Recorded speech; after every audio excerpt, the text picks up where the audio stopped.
Good evening to all of you. Welcome to in depth study. चलिए 19 जनवरी के कुछ discussion start करते हैं।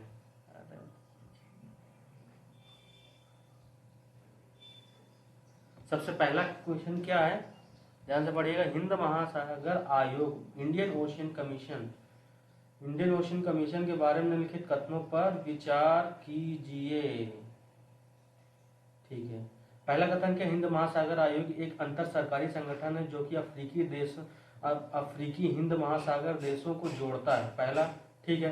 दूसरा क्या, हाल ही में भारत हिंद महासागर आयोग के सदस्य के रूप में शामिल हुआ। ठीक है। तीसरा क्या है, हिंद महासागर आयोग द्वारा हिंद महासागर के देशों के तटीय क्षेत्रों के सतत प्रबंधन के लिए क्षेत्रीय कार्यक्रम के माध्यम से कई क्षेत्रीय और राष्ट्रीय संरक्षण और वैकल्पिक आजीविका परियोजनाओं का वित्त पोषण करता। तो आप ये इंडियन ओशन कमीशन क्या है, अभी इंडियन ओशन कमीशन में क्या है कि भारत इसका एक पर्यवेक्षक राज्य, इसका सदस्य नहीं। अभी हाल फिलहाल में न्यूज में था। ठीक है। इसमें क्या है कि ये जो अफ्रीकी हिंद महासागर के देश हैं, मॉरिशस और रीयूनियन जो फ्रांस का टेरिटरी है, और सेशेल्स, तो इन सब देशों का संगठन है, अंतर सरकारी संगठन है। तो भारत इसका सदस्य नहीं, पर्यवेक्षक राज्य है। तो दूसरा ऑप्शन गलत हो जाएगा। जैसे ही दूसरा गलत होगा तो आप बिल्कुल सही ऑप्शन नंबर बी में पहुंच जाएंगे। तो आपको पता है तीसरा क्या है। तो हर लगभग आयोग का काम यही होता है। हिंद सागर आयोग द्वारा हिंद महासागर आयोग द्वारा हिंद महासागर के देशों के तटीय क्षेत्रों के सतत प्रबंधन के लिए क्षेत्रीय कार्यक्रम के माध्यम से कई क्षेत्रीय और राष्ट्रीय संरक्षण और वैकल्पिक आजीविका परियोजना को वित्त पोषित करना। ठीक है।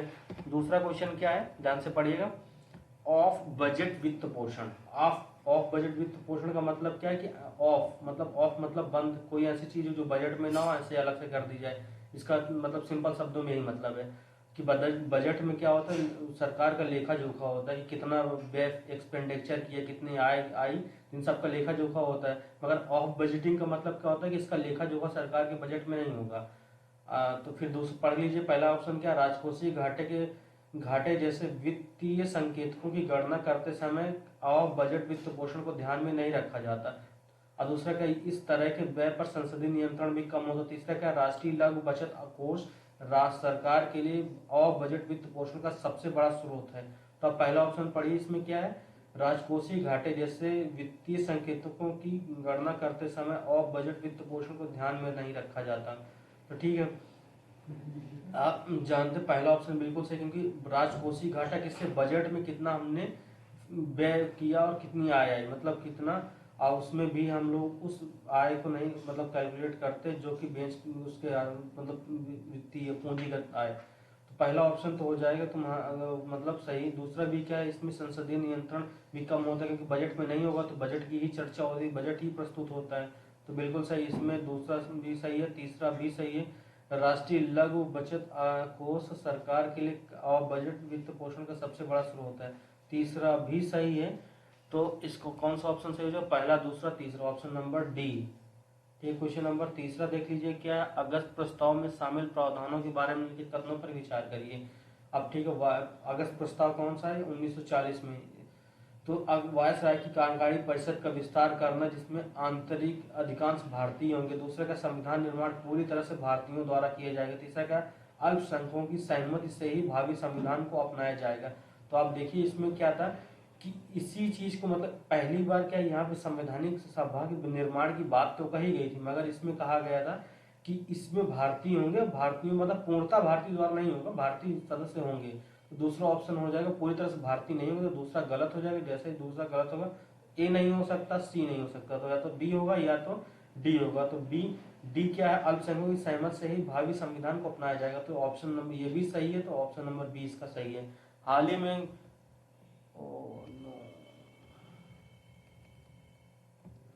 हाल ही में खबरों में संचित चर्चित ताडोबा अंधेरी टाइगर रिजर्व कहाँ स्थित है, ये महाराष्ट्र में है। याद कर लीजिए, काफी न्यूज में रहता है इस तरह के टाइगर रिजर्व। एक बार बैठिए और सारे याद कर डालिए, ताकि कभी भी आए तो आप बस उसका रिवीजन हो, ना कि हर बार आप एक एक बैठ के याद करें।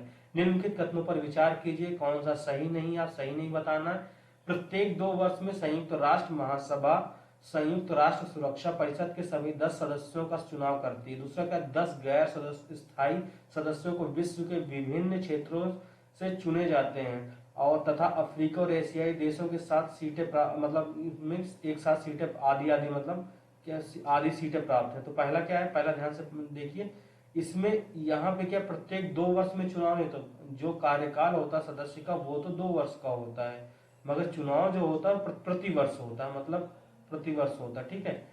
तो जो जो सदस्य रिटायर्ड या जो सदस्य मतलब उनका कार्यकाल खत्म होने के बाद तो प्रतिवर्ष इस चुनाव करते, तो पहला ऑप्शन हो जाएगा गलत, हमें सही नहीं ही बताना। दूसरा क्या है, इसमें बिल्कुल सही 5 जो सीटें हैं अफ्रीका और एशिया के लिए हैं, अफ्रीका और एशिया के लिए। इसके बाद बची हुई 2 सीटें हैं कैरिबियाई और इसके क्या कहते हैं कैरिबियाई और लैटिन अमेरिका।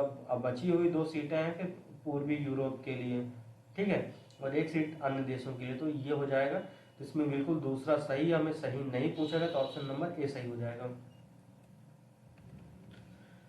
गांधी जी ने निम्नलिखित किस असंतोष के कारण व्यक्तिगत सत्याग्रह शुरू करने का फैसला किया था। तो पढ़ लीजिए ध्यान से, इसमें क्या व्यक्तिगत सत्याग्रह क्यों शुरू हुआ था, ये इस वजह शुरू हुआ क्योंकि हम लोग द्वितीय विश्व युद्ध में शामिल कर लिए गए थे और हमारी बस किसी तरह की सहमति नहीं थी, तो ये चीज बताना था सिर्फ नॉर्मली। तो द्वितीय विश्व युद्ध के दौरान अंग्रेजों द्वारा प्रस्तुत अगस्त प्रस्ताव, तो बिल्कुल सही पहला ऑप्शन इसका सही हो जाएगा। क्वेश्चन नंबर 7 में देखिए क्या, निम्नलिखित कथनों पर विचार कीजिए। कथन है इसमें सही नहीं बताना, ठीक है।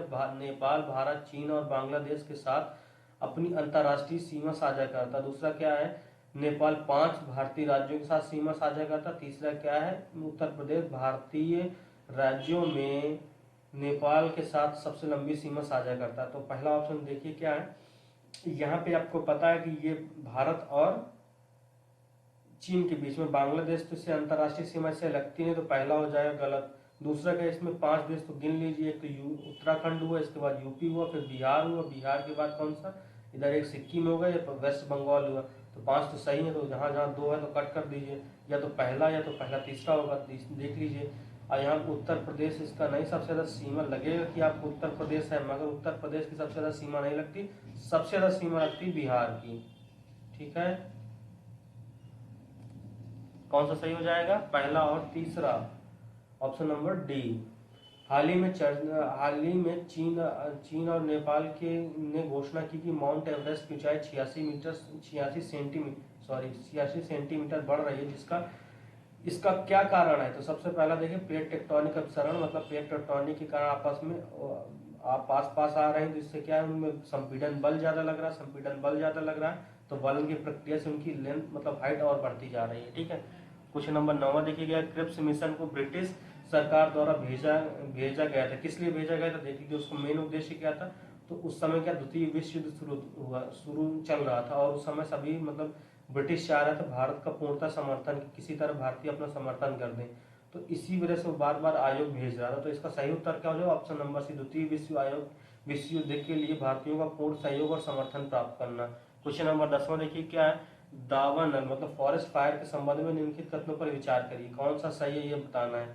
हिमाचल प्रदेश में अक्सर शुष्क मौसम की परिस्थितियों के दौरान दावानल की घटनाएं होती हैं, तो पहला हो जाएगा सही, चीर पाइन के जंगलों में दावानल की घटनाएं सबसे अधिक होती हैं। तीसरा क्या है, दावानल मतलब फॉरेस्ट फायर मिट्टी में कार्बनिक पदार्थों को बढ़ाती है और मिट्टी के कटाव को रोकती है। तो आपको पता होना चाहिए कि वृक्ष जब होते हैं तभी कटाव रुकता है, मतलब क्षरण रुकता है।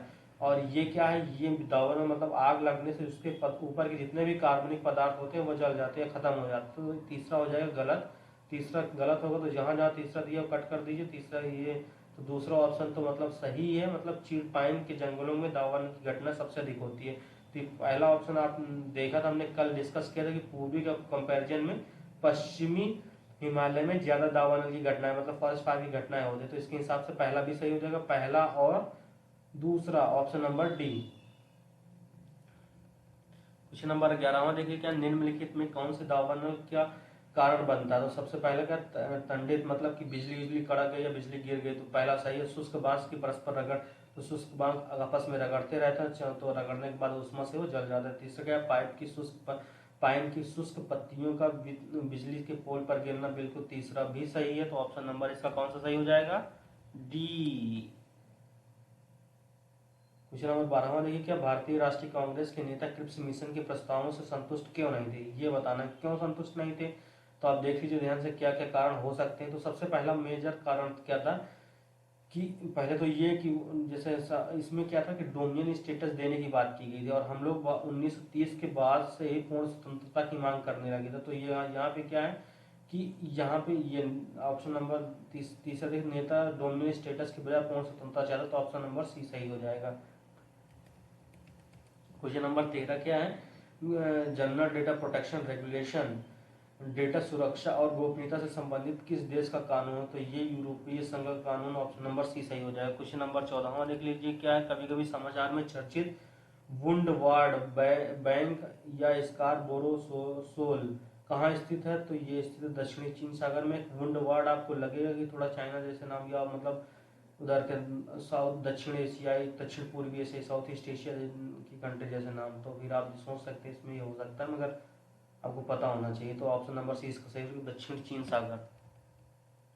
भारत छोड़ो आंदोलन के बारे में निम्नलिखित कथनों पर विचार की उत्तर में कौन से कथन सही है, तो पहला क्या है, भारत छोड़ो आंदोलन कैबिनेट मिशन योजना की विफलता का प्रमुख आधार था। दूसरा क्या, आंदोलन का पहला आधा भाग प्रदर्शन और जुलूसों के साथ शांतिपूर्ण रहा। तीसरा क्या, भारत छोड़ो आंदोलन की एक प्रमुख विशेषता यह थी कि देश के कुछ हिस्सों में समानांतर सरकारों का उद्भव हुआ। तो आप तीसरा ये ठीक है, देख लीजिए पहला क्या है, यहाँ पे क्या ध्यान रखिए कि जो भारत छोड़ो आंदोलन था वो किस वजह से शुरू हुआ था, क्रिप्स मिशन विफल हुआ था, ना कि क्रिप्स मिशन के विफल होने का आधार भारत छोड़ो आंदोलन था। तो पहला हो जाएगा गलत। दूसरा क्या है, जैसे ही पहला गलत होगा तो आपके पास दूसरा तीसरा बचेगा, मतलब डी ऑप्शन सही था। दूसरा क्या, शांतिपूर्ण, बिल्कुल सही, शांतिपूर्ण था। तीसरा क्या है कि समांतर सदगौरव, जैसे सतारा में बलिया सतारा सबसे लंबी सरकार, तो सतारा बनी इस तरह। Thank you for discussion.